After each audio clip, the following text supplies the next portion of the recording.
step is to fill in the chart. So how many gallons of pure acid are going to be on the for x? 20.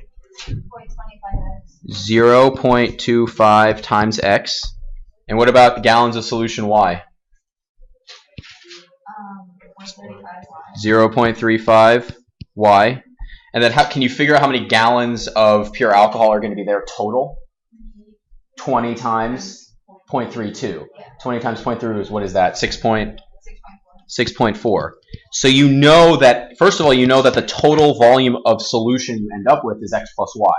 That is the total volume, but it tells you what your target total volume is, which is 20. So you have x plus y is 20. There's your first equation. What's your second equation going to relate to? The acid. How much acid is in that 20, what is it, ounces? What is it? 20 gallons. Ugh, okay, 20 gallons. What's our second equation going to be? Any bids here? Alex, yeah. 0.25x. 0.25x, yep. Plus 0.35y. Correct. Equals 6.4. Equals 6.4. This is the acid from acid in X solution. And this right here is acid in Y solution. And this right here is the total amount of acid. Total amount of acid. So how many equations do we have? 2. How many variables do we have? We could graph this if we really wanted to, which is probably not the best way. You could use elimination. You could use substitution. How many people use substitution on this? Elimination? Yeah. Either way is fine. I mean, substitution works pretty well because you have x plus y is 20, so you can solve for x or y really in a pretty straightforward way. Elimination works pretty well because you can multiply by 100 and get rid of the decimals if you wanted to. Either way is fine. Let's just bid on answers here. Who has x? Anybody have x for this one? Zoe, what do you have? 1.4. Anybody agree with 1.4? Anybody have a different value for x? What do you have, Mar? 6. 6? Anybody else have 6? Ah, we have 6 there. What about for y? Who has y? Aubrey? 14. 14. Who thinks it's 614? Raise your hand. There you go. It is. So I can check your work, Zoe, if you want me to, but just take. Let's do it by, I don't know, let's do it by elimination. I would have x, the first one is x plus y is equal to 20. I'm going to multiply the bottom equation by 100 and end up with 25x plus 35y is equal to 6.4. That's one way to do it. I would then, if I was doing this, I'd multiply this by 25, or negative 25. And I end up with negative 25x minus 25y. Yeah, did I do something wrong? Oh, it's 600 and? That's a really easy mistake that would have sunk this entire thing, right? 25, you get negative 25x minus 25y. And then you have to do 20 times 25. That's just going to be negative, what? 500. Negative 500. They're bigger numbers. When you add these two together, that's gone. How many y's are you left with? 10. So end up with 10y is equal to 140. So y is equal to 14.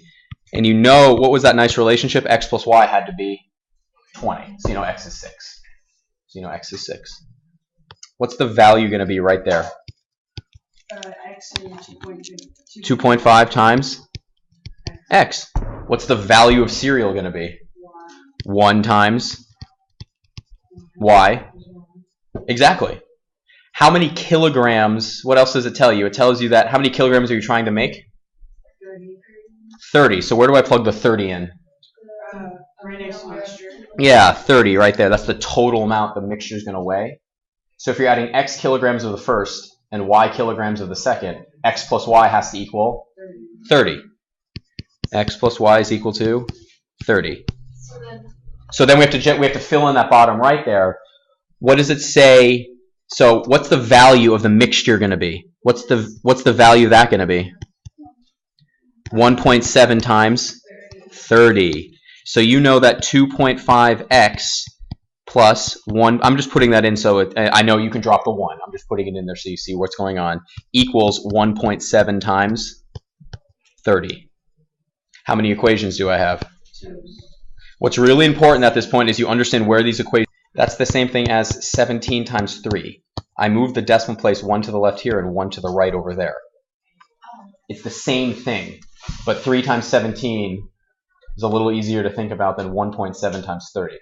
What's 3 times 17? That's 30 plus 21, which is 51. Okay, so what's the first thing that you guys have been programmed to do, or what did you attempt to do first on this one? Yeah, you first have to pick a variable to isolate. Which one? Let's have a bid. Equation 1, 2, or 3, x, y, or z? 1 and z? 1z. Yeah. 1z? Okay, so if we do 1z, we're isolating that one. Z is going to be equal to 2x plus 5y minus 12. Isolated, so that was the first word we isolated. What was the second word we liked? We want to sub, and where do we substitute? Into the other one. So we substitute there and there. So yes, you have to do both. What is z? 2x plus 5y minus 12 equals what?